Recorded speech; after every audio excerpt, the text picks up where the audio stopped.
Olá, estamos começando mais uma edição do Jornal Argumento aqui pela TV Capital, canal 32, também pela NET, canal 21. No programa de hoje eu recebo com muita alegria Rubens Ottoni, deputado federal pelo PT, deputado reeleito pelo PT. Vamos falar sobre o governo, vamos falar sobre mudanças, reformas e também um balanço do que aconteceu no ano de 2010. Deputado, muito obrigado por atender ao nosso convite e seja bem-vindo. Uma honra poder participar com você aqui mais uma vez, André. A honra é nossa, deputado. Estamos chegando no final do ano e há uma cobrança muito grande do eleitorado sobre as ações e atividades dos parlamentares. Rubens Ottoni fecha 2010 com que balanço? Olha, André, eu fecho o ano de 2010 com o sentimento do dever cumprido. Aliás, diria a você, estamos fechando agora 4 anos de trabalho, fechando esse nosso mandato que começou em 2007. E o meu sentimento é o sentimento do dever cumprido, de ter feito aquilo que estava ao nosso alcance, de ter combatido o bom combate e ter buscado os resultados. E gratificado também com a receptividade, com a consideração e o respeito do povo de Goiás. As urnas mostraram isso. O resultado das eleições deste ano, nos conferindo uma votação de mais de 170 mil votos, uma votação histórica, num momento delicado, onde a política é muito questionada, onde o trabalho parlamentar é muito criticado, ter uma votação como essa, não apenas ser eleito, não apenas ser reeleito, mas ter uma votação praticamente mais do que o dobro da votação da eleição passada, isso nos gratifica muito e nos traz também uma grande responsabilidade, a responsabilidade de poder trabalhar cada vez mais e melhor para servir o povo de Goiás. Soou muito ruim para a sociedade esperar uma eleição para se votar aumento de salário. Eu conversei isso ontem com o deputado Leonardo Vilela, ele falou sobre esses assuntos, ele é oposição, mas eu queria ouvir do senhor que é a situação, ou seja, esperar esse período eleitoral para depois aplicar um reajuste de quase 70%.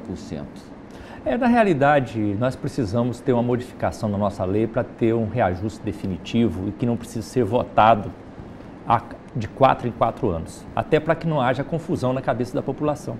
Porque a impressão que se tem é que o reajuste é de ano em ano, e não é.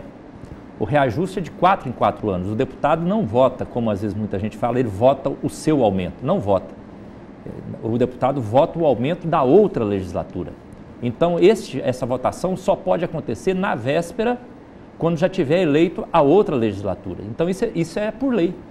Então, de 4 em 4 anos é que existe essa votação e após a eleição, na véspera da posse da outra, porque você vota o aumento que vai ser dado não para quem está votando, mas para quem vai tomar posse no outro ano. Agora, eu defendo que seja mais rígido ainda, que haja um controle não apenas haja este reajuste de 4 em 4 anos, mas que haja um reajuste, por exemplo. Então vai se reajustar com o mesmo reajuste do salário mínimo? Pode ser? Ou vai ser reajustado de acordo com a inflação? Enfim, para ter um índice que a sociedade já saiba, com antecedência, que o deputado já saiba, para que não haja nenhum tipo de interpretação e de comentário.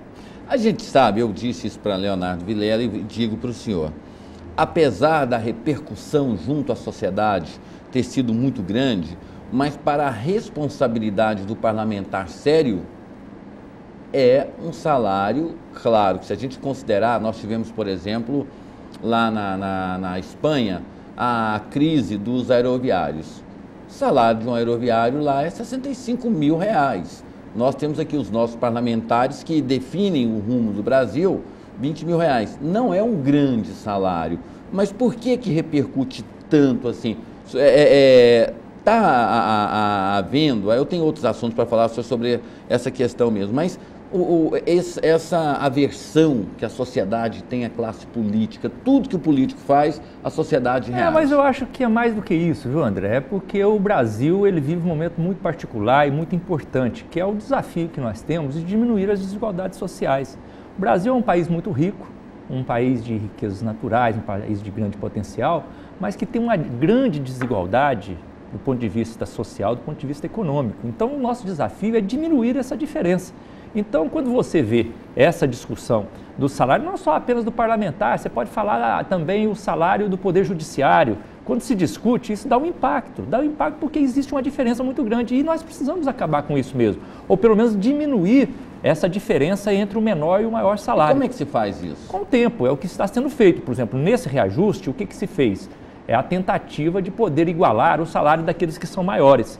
Por exemplo, por que o ministro do Supremo Tribunal ganha X e o presidente da República ganhava quase que um terço disso?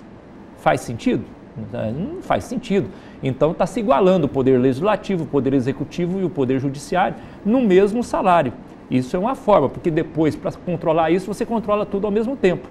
Mas é um grande desafio. Qual que é na outra ponta, o que se trabalha? Se trabalha para poder aumentar o salário mínimo. Houve uma época que se falar um salário mínimo de $100 era um absurdo, porque achava que aumentar o salário mínimo ia aumentar, garantiria a volta da inflação.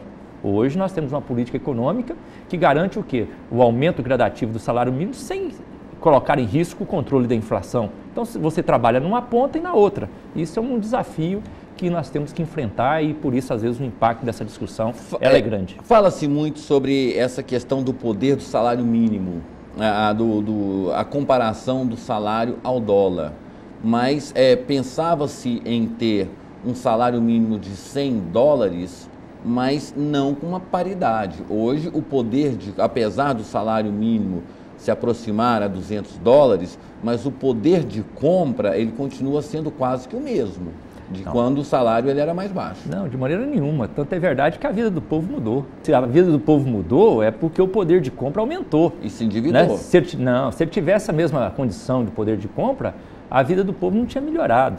Hoje, é claro que nós temos muitos desafios ainda. Nós temos muita coisa a avançar, mas não há como desconhecer os avanços que nós tivemos no último período. O salário mínimo aumentou e não é $200, não, está próximo de $300. Né? E agora isso dá à população uma condição de compra. É claro que ao você ter um poder de compra maior, dá também um poder de crédito maior. E ao dar um poder de crédito maior, às vezes as pessoas avançam também no endividamento. Existe isso também, você tem razão. Agora isso também ajuda na qualidade de vida. Agora é um processo, como eu disse, nós temos que trabalhar nas duas pontas. O grande objetivo é diminuir a desigualdade social. Isso você faz o quê? Você faz garantindo com que todas as facilidades e todos os benefícios que se tenha não seja apenas para um setor da sociedade, mas que se tente alcançar a todos os setores.